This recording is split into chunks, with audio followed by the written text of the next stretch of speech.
How can you avoid anger? If you're driving in the Coimbatore street, you have to avoid the medians which are placed in odd places. You have to avoid bad drivers.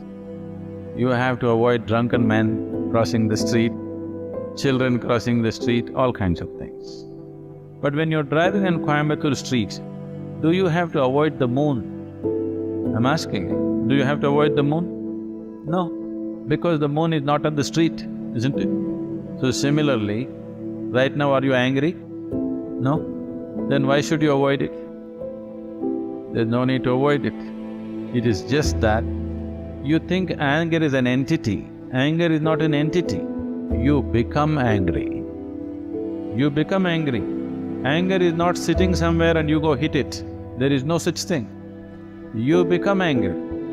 When you become angry, is it pleasant for you or unpleasant for you? Unpleasant for you. Unpleasant for others for sure, unpleasant for yourself also. Today, medical science proves to you, when you're angry, you're actually poisoning your system. You know, we have always known this, but today chemical tests clearly show you that you're actually poisoning your system, generating poison in the system by being angry. So, why would you want to poison yourself? It is not a conscious act.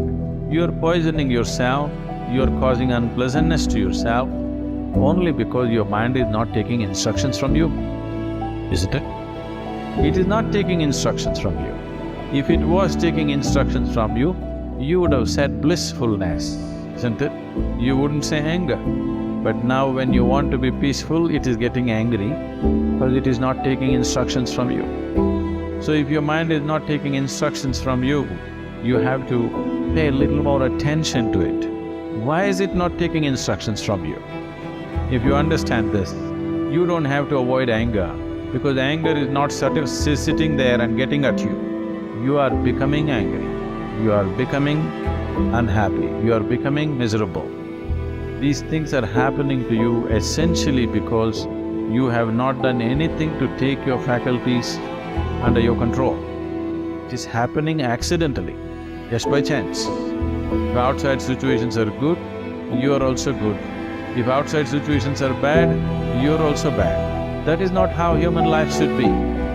Human life should be like this. If I am good, everything around me becomes good.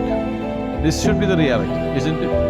Right now, if things around me are whichever way, I will become that way. No. Human consciousness should create situations. Right now, situations are creating human consciousness. That's not the right way to shape human life. What a vision means is, everybody has desires.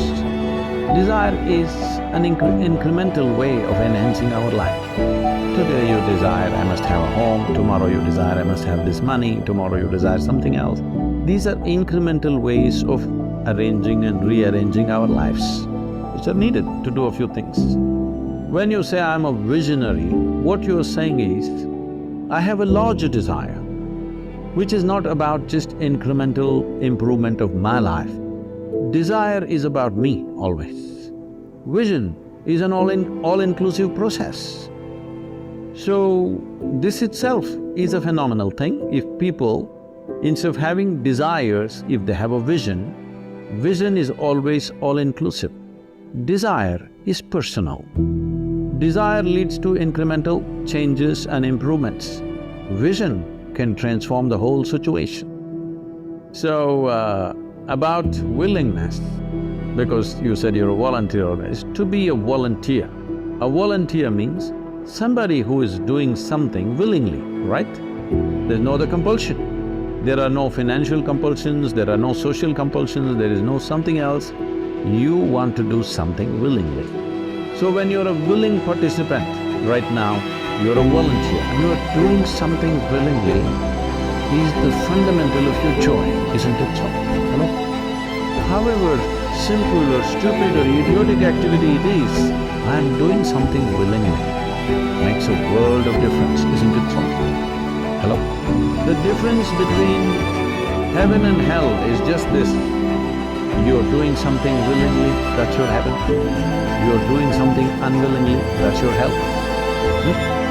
We have already taken on attitudes, what we like and what we don't like. I like this person, I don't like this person. Now with this person I will do things willingly, with this person I'll do things unwillingly. This may be two people, two aspects of life, two communities, two nations, two many things. This I will do willingly, this I do unwillingly. This means I've decided in my mind this is good, this is bad. When I hear even on national news channels, good guys and bad guys, it just… once you have this kind of thing, you are going to be disastrous to the planet. It's just a question of time. The moment you decide, this is a good person, this is a bad person, this has gone deep into American society. No, there are no good people and bad people. Everybody is oscillating between the two. If you create a very pleasant, wonderful atmosphere, everybody behaves wonderfully. If you create an unpleasant atmosphere, a whole lot of people act nasty. Yes or no? There are joyful people and miserable people, but there are no good people and bad people. The moment we think we are good, we are entitled to destroy the bad, isn't it? Oh, we've been destroying a lot of people for a long time. Time to stop that, because human beings are in different levels of experience and understanding, variety of people. Anybody who is not like you is obviously bad, isn't it? Isn't it so? Those who are not like me must be bad people. Because the basis of goodness and what you think is goodness is decided by you. Now, you have no business to do that. Willing means this, I'm just willing. I'm 100% yes to life. I am not yes to this one, no to this one, no. I am just yes and yes to life. If you are 100% yes to life, you are a volunteer. You have become a willing life. You have become so willing that you have no will of your own. People ask me, Sadhguru, how do you operate with all these people? All kinds of horrible questions they're asking, they're doing this, they're doing that. I said, my life is not about them, it's about me. It's about how I am. It's about me. It doesn't matter how they are, that's their choice. But how I am is my choice. This is my way. No matter what they do, I'm like this. Because I have not given that freedom to anybody, that somebody can freak me, somebody can make me angry, somebody can make me happy, somebody can make me unhappy. These privileges I kept to myself. It's time you do that too. Because if somebody else can decide what can happen within you right now, isn't this the ultimate slavery? Huh? Isn't this?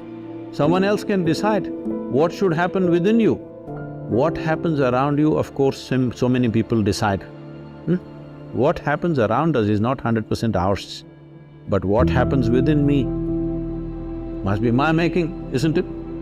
Right now, just about anybody can freak anybody because they're not volunteers, they're unwilling. Volunteering means you have no will of your own. You can do whatever is needed.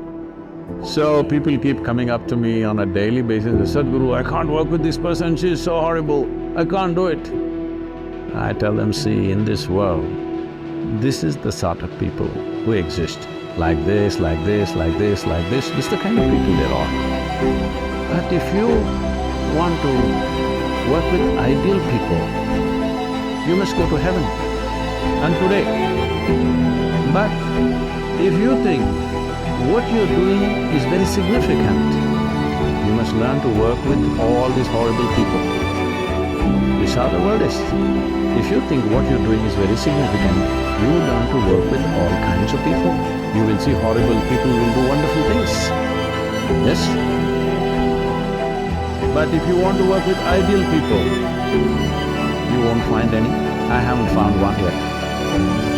All kinds of mixed bags.